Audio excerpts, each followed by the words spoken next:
Hello students, how are you all? Hope so you all are fine at your home. तो आज अपन बात करेंगे class third की हिंदी की। हिंदी रीडर में आपके 4 लेसन हो चुके हैं जो कि आपने अपनी फेयर नोटबुक में कर रखे होंगे, और वही होमवर्क आपका हॉलीडेज होमवर्क के लिए था, तो आपने उनको अच्छे से लर्न भी कर लिया होगा। इसके अलावा हिंदी ग्रामर में भी आपके 2 लेसन हो चुके हैं, उनको भी आपने फेयर नोटबुक में करके लर्न कर लिया होगा। तो अब अपन आगे का अपना सिलेबस आगे बढ़ाते हैं। तो अपना लेसन 5 है और उसका नेम क्या है? हमारा राष्ट्रीय ध्वज तिरंगा। ठीक है, हमारा जो नेशनल फ्लैग है उसका नेम क्या है? तिरंगा, ट्राइकलर। ठीक है बच्चों, हमारा राष्ट्रीय ध्वज तिरंगा है। हमें कभी भी इसका अनादर नहीं करना चाहिए। हमें कभी भी अपने राष्ट्रीय ध्वज का अनादर नहीं करना चाहिए। राष्ट्रीय ध्वज देश की शान होती है, आन बान और शान होती है देश की। ठीक है, हमें इसकी गरिमा को हमेशा बनाए रखना चाहिए। किसकी गरिमा को? हमारे राष्ट्रीय ध्वज की गरिमा को। ठीक है, तो देखिए बच्चों, प्रत्येक देश का एक राष्ट्रीय ध्वज होता है। ठीक है ना, जितने भी देश हैं उनका अपना अपना एक अलग राष्ट्रीय ध्वज होता है। भारत का भी अपना एक राष्ट्रीय ध्वज है। हमारे देश भारत का एक क्या है? राष्ट्रीय ध्वज है, जिसे तिरंगा कहा जाता है। हमारे राष्ट्रीय ध्वज का नेम क्या है? हमारे राष्ट्रीय ध्वज को हम क्या कहते हैं? हम उसे कहते हैं तिरंगा। और तिरंगा हमारे देश की स्वतंत्रता और सम्मान का प्रतीक है। ठीक है ना, ये हमारे देश की स्वतंत्रता और सम्मान का प्रतीक है। तो कोई ये पूछे भी हमारे देश का राष्ट्रीय ध्वज किसका प्रतीक है, तो आप आंसर क्या दोगे? यह देश की स्वतंत्रता और सम्मान का प्रतीक है। ठीक है, अब देखिए, यह हमारे देश के गौरव और शांति में वृद्धि करता है। ठीक है ना, कौन? राष्ट्रीय ध्वज तिरंगा है, वो हमारे देश के गौरव और शांति में वृद्धि करता है। ठीक है, अब देखिए, ये ऐसा दिखता है ना, आप सब लोगों ने देखा है हमारा राष्ट्रीय ध्वज ऐसा दिखता है ना, बिल्कुल सब लोगों ने देखा है। ठीक है, अब देखिए इसकी विशेषताओं के बारे में। देखिए, जो हमारे राष्ट्रीय ध्वज है इसका नेम क्या है? इसका नेम हो गया तिरंगा। इसमें क्या है कि 3 रंग की पट्टियाँ होती हैं। कितने रंग की पट्टियाँ होती हैं? 3 रंग की। सबसे ऊपर केसरिया, ये आपको दिखाई दे रहा है, और मध्य में सफ़ेद, ये देखो, ये बीच में कौन सा रंग होता है? सफ़ेद।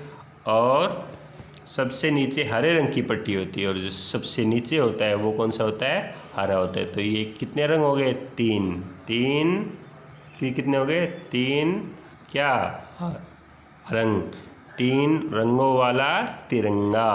ठीक है, अब देखिए, सफ़ेद रंग की पट्टी के मध्य में एक चक्र है, जो सफ़ेद रंग की है। इसके बीच में एक क्या है? आपको सबको दिखाई दे रहा है, ये एक चक्र है। इसे अशोक चक्र कहते हैं। तो ये पूछ ले इसे कौन क्या बोलते हैं, या इसे पूछ ले बीच अपना जो राष्ट्रीय ध्वज है तिरंगा, उसके अंदर जो बीच वाली सफ़ेद पट्टी होती है उसके अंदर एक चक्र होता है, उसे क्या बोलते हैं? तो आपका आंसर क्या होगा? अशोक चक्र। ठीक है, इसका रंग नीला होता है। तो ये पूछ ले भी अशोक चक्र का रंग कैसा होता है? नीला होता है। ध्वज आयत के आकार का होता है। ये किसके आकार का होता है? आयत, आपने सब देखा है ना, ये ऐसा आयत होता है, इसके आकार का होता है। ठीक है ना, ये कभी ऐसा नहीं होता। ठीक है, हमेशा किसके आकार का होता है? आयताकार होता है। और इसकी लंबाई चौड़ाई में 3 तथा 2 का अनुपात होता है। मतलब यहाँ पे अगर ये कितने मीटर है, कितने फीट है, ये अगर 3 फीट है तो ऐसे कितने फीट होगा?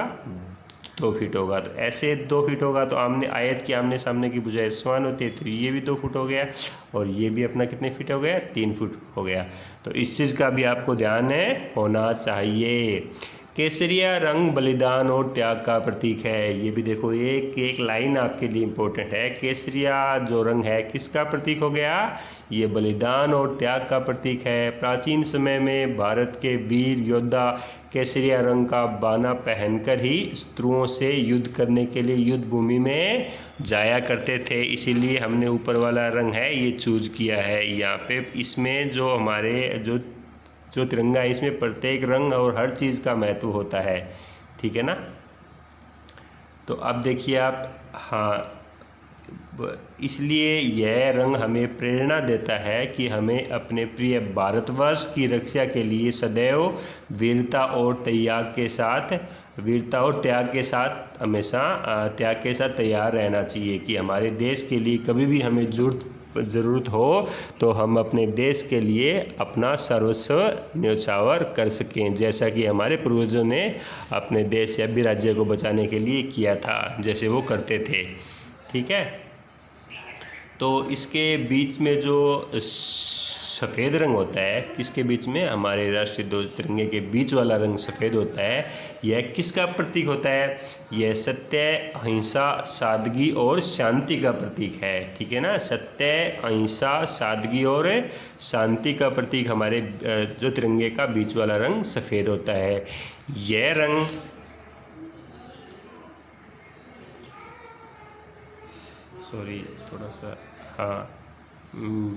यह रंग कौन सा रंग?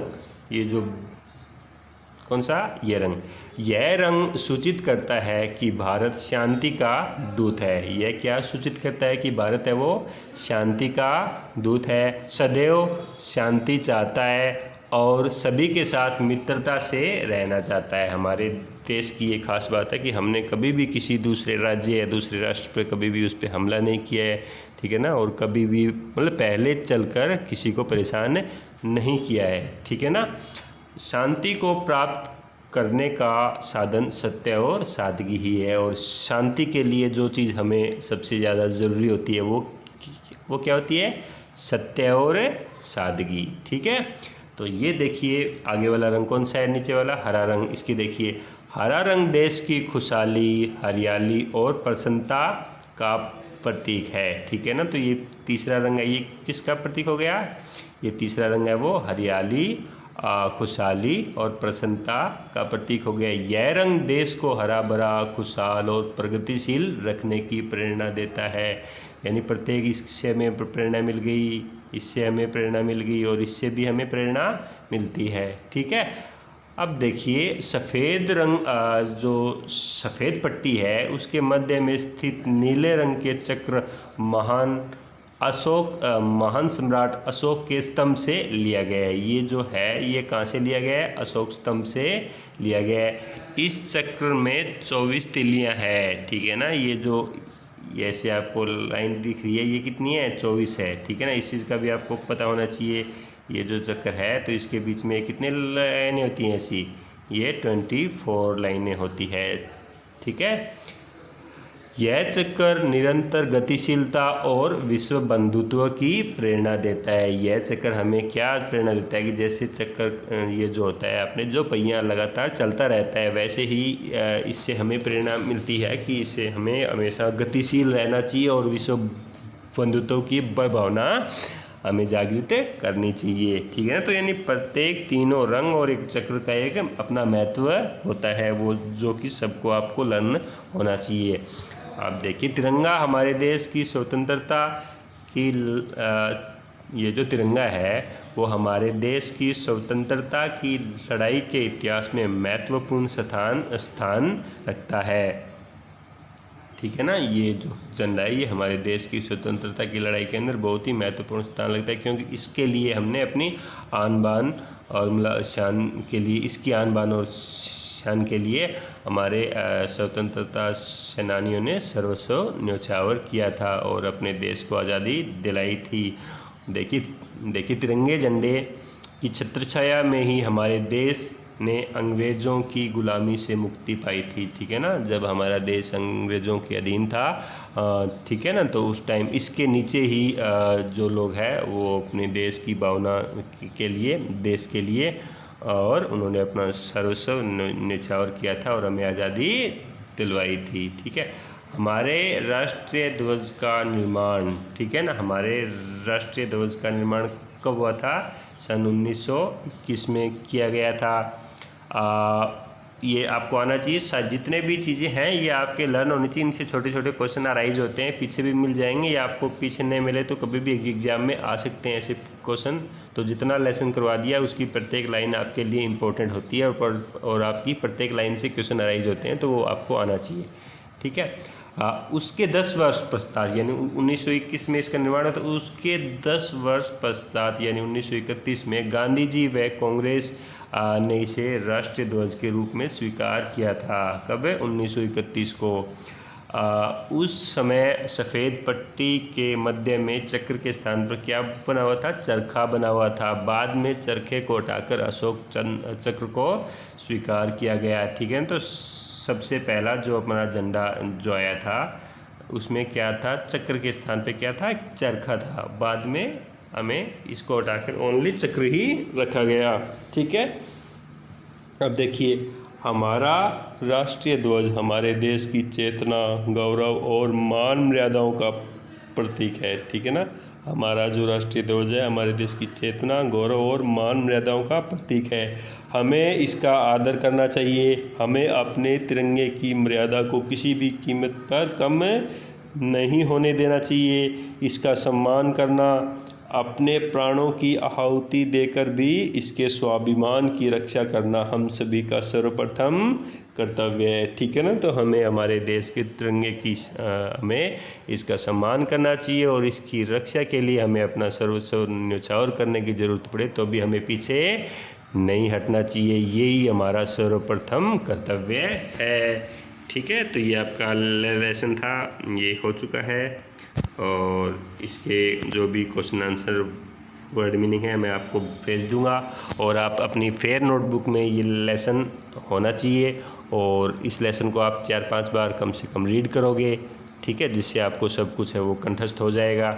और अपनी फेयर नोटबुक में लेसन 5 ये हो गए, और +2 अपने हिंदी ग्रामर के 7 के 7 अपनी फेयर नोटबुक में होने चाहिए, और उन्हीं को अच्छे से लर्न करना है। Okay, thank you, have a nice day and happy Rakshabandhan in advance.